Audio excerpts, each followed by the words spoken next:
Hi guys, welcome to this upload for you guys today. 48 of you have hit that subscribe button. Thank you ever so much for you hitting that subscribe button and making my videos a part of your day. I know it's been over a week now since I think I last spoke to you guys about professional wrestling because I was literally on the hype to go to Forbidden Door. Yes, the vlog is available on my vlog channel. Please check it out on via the link tree down below. You will actually find the link to Gavin Hart's films. It's on there. There's over 200 people that checked it out. Yes, it's a long vlog, but it covers majority what I got up to over the weekend in obviously just over 4 hours. I couldn't cut that much out of it other than pocket footage because it was that bright in the sun because I didn't know if it was like recording or not, if you know what I mean. So I hope you understand that predicament I was in. So one of the things I want to actually get off my chest, Forbidden Door was actually a phenomenal event. I really enjoyed every minute of it, from top to bottom of the card. It was a mixed emotions. Every time when I've done like my thoughts and opinions towards a pay per view that AEW gives off, it's like a roller coaster of emotions, and it drawn so much out of me. It was unbelievable. It took me a few days to recover. That's how much emotional I was done in, let alone I went to the after party to meet Shane Strickland and obviously Prince and Anna. Stayed there till 3:30, got the night bus back to the hotel. Before even that, the day before we went to Pro Wrestling Eve, that was actually a fantastic all women's wrestling show that was based in London. It took me over a decade to get back to Pro Wrestling Eve, and I'm glad I did. I tell you one thing, and I tell you this much for free. Even though they had AEW women on the card, I would have still booked to go to see that show because, quite honestly, women's wrestling is thriving once again here in the United Kingdom. It was great to see wrestlers I've not seen in a while, let alone new wrestlers I've not come across, and I was really, really impressed what they had to offer. So, in the near distant future, I hope to be going again. And funny story, right? Before obviously I get on the main focus of this video. That much so we enjoyed ourselves that much when they announced Dynamite was coming to Manchester, which is only 2 hours up north from me. Me and Paddy literally were sitting in the pub having our breakfast and we got a hotel sorted. So that is fantastic. We've got a cheap, nice hotel for 2 nights.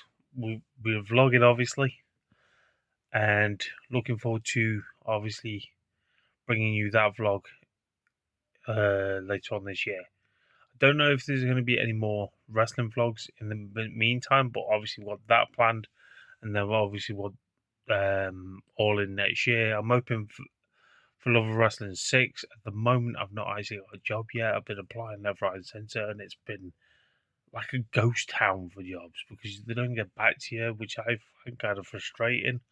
Because obviously I want to get a job and then obviously put my money towards obviously my trips, give my family's Christmas presents. I know it's going into September before anyone says it, but I'm just saying, just in general, that how much wrestling will captivate my money, and that's saying something.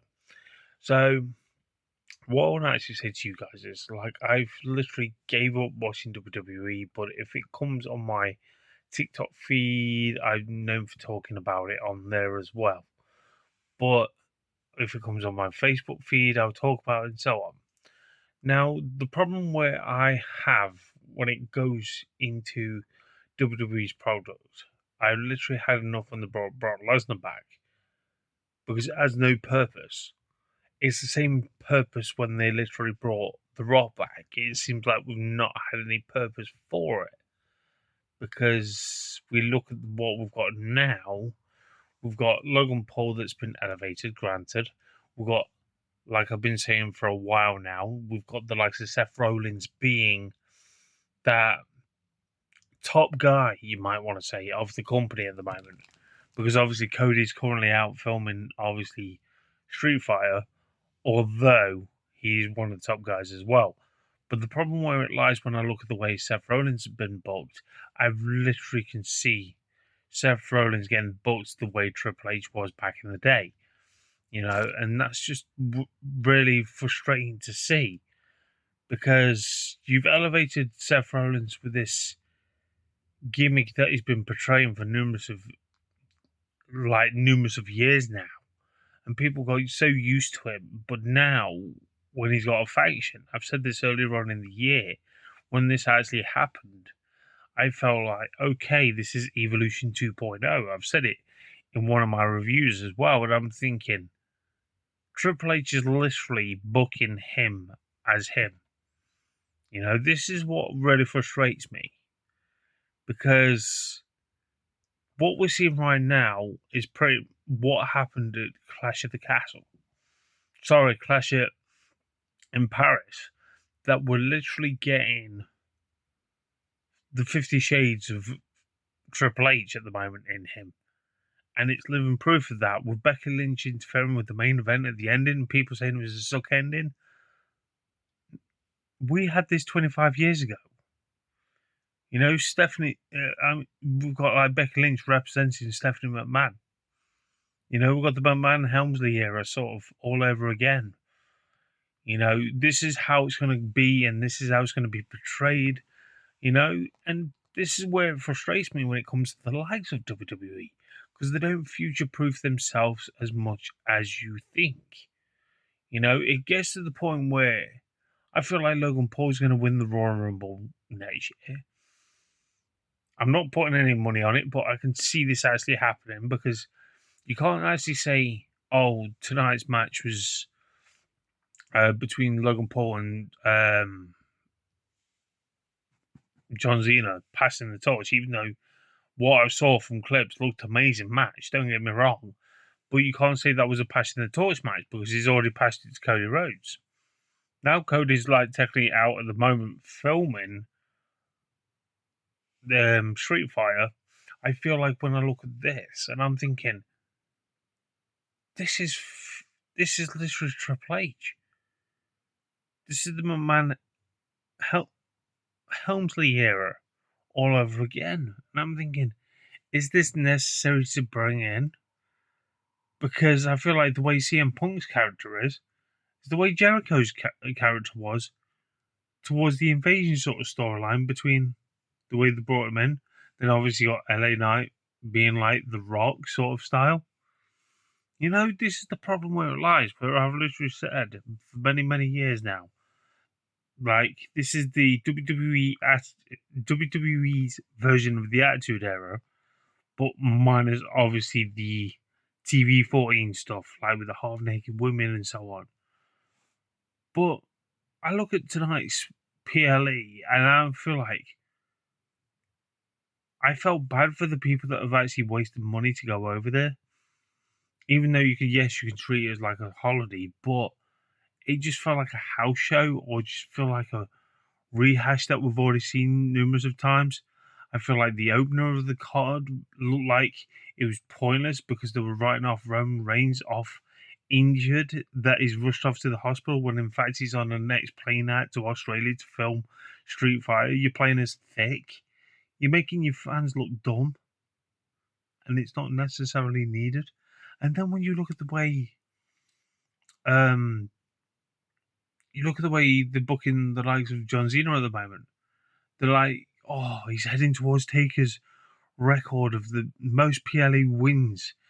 If he wins tonight, it would have been 99. Lombardi won. And I'm like, okay, but your maths don't add up. So technically, we've got minimum 4 PLEs left of his existence in WWE. So how's he going to get the record to beat Taker's 107 matches? Are you telling me you're going to be putting more PLEs, surprise PLEs? Now you've literally got, how to put it, 3 weeks now to build WrestlePalooza, and the way you've seen WrestlePalooza, okay, you're going to literally, instead of having, how to put it, Brock Lesnar sort of build towards that, are you now teasing towards AJ Lee making a return at that pay-per-view? Or PLE, whatever you want to class it as? Because if that happens, then I'm thinking, what was the point? You know? It just feels like everything is lackluster. And you know, with where I saw clips of the attack with Bronson Reed, what he did to Roman Reigns, why did you have to do it so long at the start of the show? You could have actually had, I know it's not asking much, but you could have had this, like, how to put it, at the end of the show, but it wouldn't make any sense because, end of the day, that was opening the card. The tag team match literally was, by the looks of it, was okay. I swear to you, I didn't watch this event at all because I've literally had enough the way they do certain things. You know, you had Becky Lynch versus Nikki Bella, which was absolutely freaking pointless in the first place. I can't stand Nikki Bella for the love or no money. You know, you had 6 matches on this card, and I'm thinking the only thing you've technically elevated is Seth's ego and Logan Paul, even though he lost that match. So what does that add to anything? You know, you could have easily added this to maybe a Raw or a SmackDown. It just looked like, on paper, it looked like a glorified house show, one of the worst ones I've seen. And speaking of house shows, they've decided to do a house Road to Royal Rumble tour in Europe, but the Royal Rumble's in Saudi Arabia. That's logic. You know, they've never done a January tour. As far as I can remember, the WWE have never done a UK tour in January. The only company that I remember that's ever done a January tour is TNA. Yeah, TNA. You know, this is weird to see because I feel like what they're trying to do now, all of a sudden they're doing, it's not counter programming, it's just interacting with the dates. I can see straight through their plans, right? Because they couldn't get any venues in, how to put it, October and November. This is weird, I know, but you got to think, right? If they can't get any dates in October, November, where did they think to do? Oh yeah, we'll put it in July. I mean January. So you want to sabotage what AEW's got planned in December? Why? You know, you're making your fans choose once again. It's not counter programming, it's just frustration programming. But the problem where it lies, you put all dates started around sort of the UK, you've put certain dates in the UK, obviously not as many, but you put in Raw in Northern Ireland, the same place where you put SmackDown not that long ago, but you're putting SmackDown in London. But why? You know, it just doesn't make any sense. It really doesn't make any sense doing this. It just,